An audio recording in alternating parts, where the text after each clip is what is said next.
Hello दोस्तों, कैसे हैं आप सब। दोस्तों आज के वीडियो हम बात करने वाले हैं कि आप चाहे बैंक से लोन लिए हैं, चाहे एनबीएफसी से, कहीं से ही पर्सनल लोन लिए हैं और आप बहुत ज़्यादा परेशान हैं, तो मैं इस वीडियो में आपको बताऊंगा कि किन कठिनाइयों से गुजरने के बाद हमारा लोन माफ़ हो जाता है और क्या इसका असली सच है कि ये लोन कैसे माफ़ होता है। वो सब कुछ फुल डिटेल में इस वीडियो में बताएंगे, तो पूरा एंड तक वीडियो देखिए, थोड़ा सा भी स्किप मत करिए। अगर थोड़ा सा भी स्किप करते हैं तो जो भी लोन रिलेटेड जानकारी है वो आपको मिल नहीं पाएगा।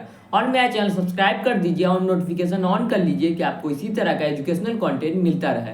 तो दोस्तों, आप किसी भी एनबीएफसी से या बैंक से पर्सनल लोन लेते हैं तो सबसे पहला काम करते हैं वो आप पहला महीना में अगर लोन का रीपेमेंट कर देते हैं तो बहुत अच्छा चलता रहता है। दूसरा महीना में कर दिए, बहुत अच्छा चल रहा है। लेकिन तीसरा या चौथा महीना में अगर आप लोन का रीपेमेंट नहीं कर पाए, 2 या 3 महीना जहां होता है तो रिकवरी एजेंट हद से ज़्यादा आपको परेशान करने लगता है। और रिकवरी एजेंट का परेशान करने का हद कोई नहीं है, वो कोई हद तक चला जाता है। सुबह शाम हर टाइम कॉल करे या बोले हम पुलिस बन के आ रहा है, लीगल नोटिस भेजिए, तरह तरह से आपको परेशान करता है। तो पहला महीना में कोई रिकवरी, कोई अच्छा कंपनी रहता है तो वो पहला महीना मैसेज नहीं करता, कॉल नहीं करता है, दूसरा तीसरा महीना करने लगता है। लेकिन कोई कमीना कंपनी होता है वो पहले महीना से आपको बहुत ज़्यादा ही परेशान करने लगता है। तो फिर आगे चले क्या होता है दोस्तों, आगे चल के यही होता है कि 2-3 महीना गुजरते ही क्या बोले आपका अकाउंट एनपीए में डाल देंगे, आप जल्दी से लोन का रीपेमेंट कर दीजिए, लोन का रीपेमेंट नहीं करिए तो आपके खिलाफ एक्शन लेंगे, ये करेंगे वो करेंगे, और आपका अकाउंट एनपीए में डाल देंगे। नॉन परफॉर्मिंग एसिड में आपका अकाउंट डाल दिया जाएगा। यानी आप उसके बाद जितना भी पेमेंट करने की कोशिश कर लीजिए, बैंक को या एनबीएफसी ऐप को कोई भी पेमेंट नहीं जाएगा और वो पैसा आपका बर्बाद होगा। उसके कहने का मतलब यही होता है, आपका अकाउंट एनपीए में जाने के बाद यही होता है कि उसके बाद आप जितना ही पेमेंट कर लीजिए, आपका सिविल स्कोर बस डाउन होता रहेगा और आपका जो भी पेमेंट करिएगा एनबीएफसी ऐप को या बैंक को, वो पेमेंट नहीं होगा। तो 3 महीना होते ही, 90 दिन होते ही आपका अकाउंट को धमकी मिलने लगता है कि आपका अकाउंट एनपीए में डाल देंगे।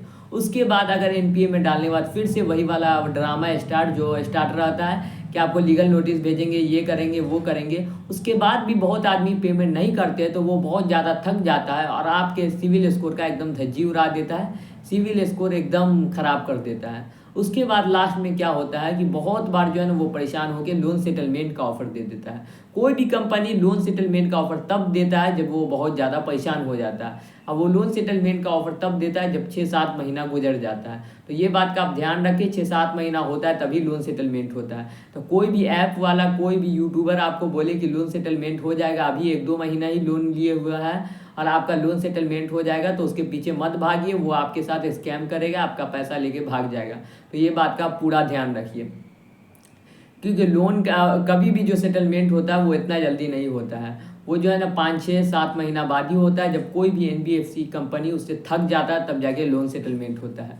उसके बाद वो लास्ट में एकदम गिर जाता है तो थोड़ा सा पैसा में ही लोन सेटलमेंट करने को तैयार हो जाता है, आधे से भी कम में लोन सेटलमेंट करने को तैयार हो जाता है और एनओसी लेटर देने को तैयार हो जाता है। उसके बाद भी अगर आप लोन सेटलमेंट नहीं करते हैं, आपको लगता है कि सिविल स्कोर से मेरे कोई भी मतलब नहीं है, मेरे आगे चले कभी लोन ही नहीं लेना है, हमको इन सब चक्करों में अब पड़ना ही नहीं है, तब जाके बहुत आदमी क्या करता है कि उसका पेमेंट ही नहीं करता है। तो उसका पेमेंट नहीं करता तो जाके आपका लोन माफ़ नहीं होता है, एक तरह से आपको लोन डिफ़ॉल्टर घोषित कर दिया जाता है। लोन डिफ़ॉल्टर उसको बोला जाता है कि किसी ने जानबूझ के लोन का पेमेंट नहीं किया।